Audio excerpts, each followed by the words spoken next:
Boa noite, irmã. Que Deus a abençoe. Tenho uma pergunta em 2 de Samuel, capítulo 24. O versículo 1 diz: Tornou a ira do Senhor a acender-se contra Israel, e incitou David contra eles, dizendo: Vai, faz o recenseamento de Israel e de Judá. E vemos como David fez o recenseamento e, depois, Deus castigou o povo, porque estava irado com eles. Continuei a ler, e vejo que em 1 de Reis, capítulo 3, quando o Senhor confirma o reino a Salomão, no versículo 3, está escrito: Salomão aparentou-se com Faraó, rei do Egito, pois tomou por mulher a filha de Faraó e trouxe-a para a cidade de David, enquanto acabava de edificar a sua casa, a casa do Senhor e o muro em redor de Jerusalém. Vemos também que Salomão tomou a filha de Faraó como esposa depois de Deus o visitar em sonhos, e depois disso, Salomão teve muitos triunfos e vitórias. Mas ele continuou a tomar muitas mulheres de outros povos depois da filha de Faraó. E eu fiquei a pensar, então, também veio castigo sobre Israel depois de Salomão. Eu pensava, talvez analisando os versículos de David quando fez o recenseamento do povo, foi porque Deus estava irado com o povo. E David depois deu-se conta: sim, pequei contra o Senhor, e parecia que estava cego. E eu não sei se também Salomão aqui estava como que cego ou algo assim, e se depois Deus ia castigar. Sim, desobedeceu. Nós vemos como o rei David, embora se diga que David fez o que era reto aos olhos do Senhor, porque ele não adorou ídolos, não seguiu os ídolos, mas fez outras coisas, desobedeceu noutras coisas. Por exemplo, fez o censo que Deus não lhe tinha ordenado. Então ele fez consoante a sua própria vontade. David fez o censo. Então Deus desagradou-se. Por que David fez esse censo se eu não lhe dei essa ordem? Porque Deus disse: não é com exércitos, mas com o meu espírito que eu dou as vitórias.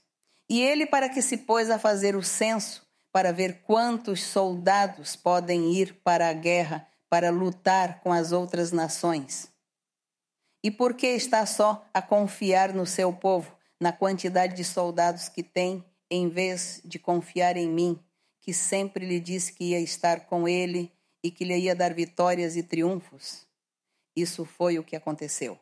Então David cometeu essa falta e Deus castigou-o. E Davi teve de clamar a Deus e pedir-lhe perdão para que o Senhor acabasse com a mortandade que tinha enviado, uma praga que matava milhares num dia. Então vemos que Deus castigou-o imediatamente. Quanto a Salomão, passou o mesmo. Deus tinha dado os mandamentos através de Moisés e disse-lhe que todos tinham que cumprir os mandamentos para que agradassem ao Senhor. Então diz que Salomão também seguiu os ídolos. Casou-se com mulheres estrangeiras, casou-se com a filha do faraó, que era uma mulher estrangeira. Não era judia, não era do povo hebreu. E depois teve mais de 700 mulheres que o levaram aos ídolos a ser idólatra. Então, que pecado tão grande e tão grave que cometeu Salomão. Deus tinha feito a sua promessa antes, tinha prometido ao rei David que o seu filho seria quem iria a levantar e a construir o templo. E isso tinha um significado simbólico para o futuro. Era o filho do rei. E esse templo que ele ia construir também era um simbolismo, era a igreja do Senhor. Então Deus fez primeiro as coisas materialmente, fisicamente, mas tudo tinha um simbolismo para o futuro. Então Salomão era o simbolismo do filho do rei, o Senhor Jesus Cristo. E o templo que ele fez também era o simbolismo da igreja do Senhor. E Deus, quando estava a dar a profecia a David, disse: do teu filho, da tua descendência, da tua linhagem, virá o rei que eu tenho para Israel. Ele construirá o meu templo. Mas o Senhor não estava a olhar para a parte material, física, que era Salomão, o filho de carne e osso, mas sim estava a olhar para o futuro, a igreja e o Senhor Jesus Cristo. Então, por isso se diz na Bíblia que o Senhor Jesus Cristo veio da linhagem de David, porque era esse David espiritual e esse Salomão espiritual. Era o Senhor Jesus Cristo. O Senhor personificou-o em matéria para que se cumprisse essa profecia. Mas esta matéria, este ser humano, Salomão, falhou a Deus. Mas como Deus tinha feito a promessa, Não podia voltar atrás, o Senhor seguia em frente com o seu plano, com a promessa e o plano de salvação. Mas Salomão foi castigado de certa maneira. E Deus também cumpriu, porque diz que nos dias de Salomão houve paz entre o povo, não houve guerras. E nós lemos nos Salmos, lemos nos profetas, também nos evangelhos e nas epístolas de Paulo, quando Deus diz que o Senhor Jesus Cristo vinha da linhagem de David, que o seu filho seria o príncipe para sempre e que ele estaria a levantar um templo espiritual que é a igreja do Senhor. E nesse tempo, ninguém compreendeu que Deus estava a falar simbolicamente para o futuro. No entanto, estes personagens falharam a Deus, mas ele não teve isso em conta, porque a sua palavra tinha que se cumprir. Tinha de seguir esse plano do juramento que tinha feito a Abraão.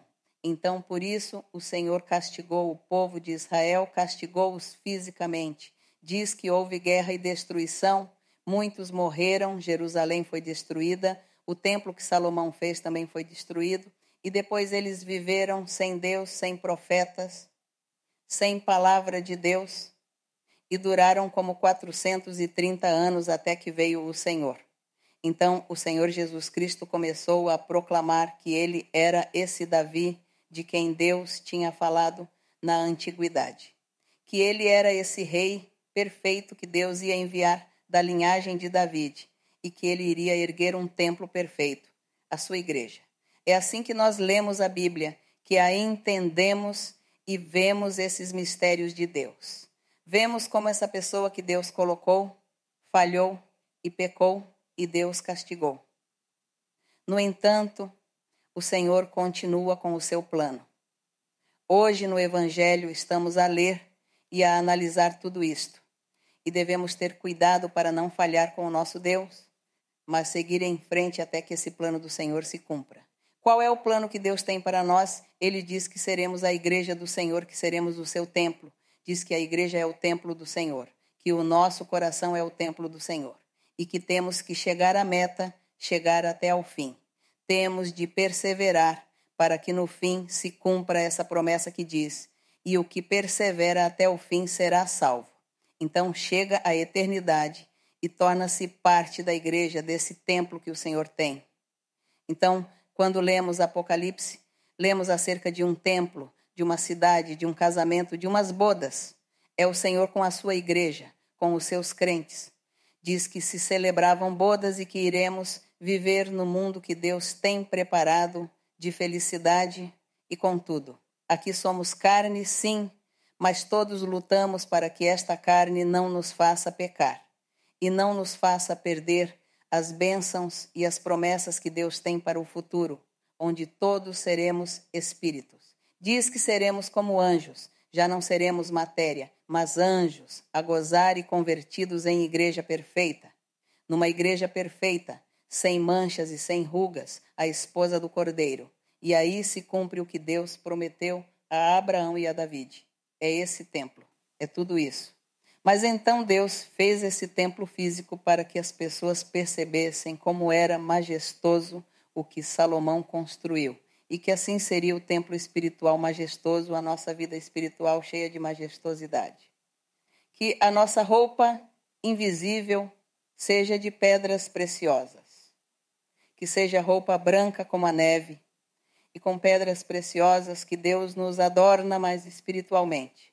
Então, às vezes, Deus dá essas experiências a muitas pessoas e tem visões ou tem sonhos onde Deus lhes mostra que essa pessoa está vestida com uma roupa de pedras preciosas, que essa mulher é como uma rainha, ou esse homem é como um rei, vestidos com o melhor. Deus mostra isso às pessoas porque essa foi a promessa, o que está aqui na Bíblia, o que está em Apocalipse, que diz que os seguidores de Deus, os seus filhos, tornam-se igreja, diz que os vestirá com vestes de pedras preciosas. Então, lê-se em Apocalipse como é essa cidade perfeita, como é essa igreja perfeita, essas vestes, que nunca neste mundo ninguém teve essas riquezas, ou gozado das pedras e dos metais mais preciosos. Na Bíblia diz que isto vamos gozar lá na eternidade. O que daqui nós vemos um pouco e conhecemos um pouco, mas não o desfrutamos, e são muito poucos os que desfrutam disso. Mas diz que lá na eternidade nós sim desfrutaremos de tudo isso.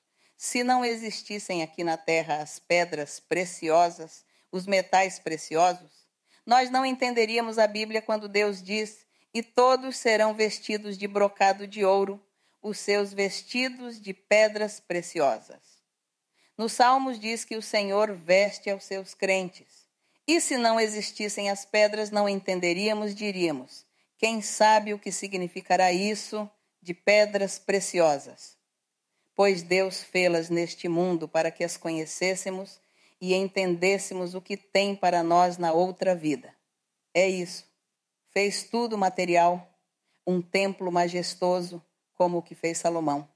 É para que nós entendamos como vai ser o templo do Senhor, que é o nosso coração e a nossa vida espiritual, esse templo do Senhor. E diz que ele vai morar aí. Então, que belo é. De qualquer forma, irmãos e irmãs, temos que ler a Bíblia. Continuem a ler a Bíblia uma e muitas vezes. O irmão, continue a ler a Bíblia. Continue, porque à medida que você vai lendo a Bíblia, vão se esclarecer muitas dúvidas, vão se esclarecer muitos conceitos que por agora você não compreende, mas Deus ela vai fazer você entender e compreender isso. Continue a ler uma e muitas vezes e Deus vai ensinar-lhe muitas coisas. E além disso vai viver muitas experiências com o Senhor, porque o irmão é muito inquieto e gosta de procurar, escavar, gosta de investigar, olhar, observar e também gosta de comparar. Você faz isso. Então continue nesse trabalho que Deus vai ensinar-lhe muitas coisas e vai dar-lhe muitas revelações bonitas.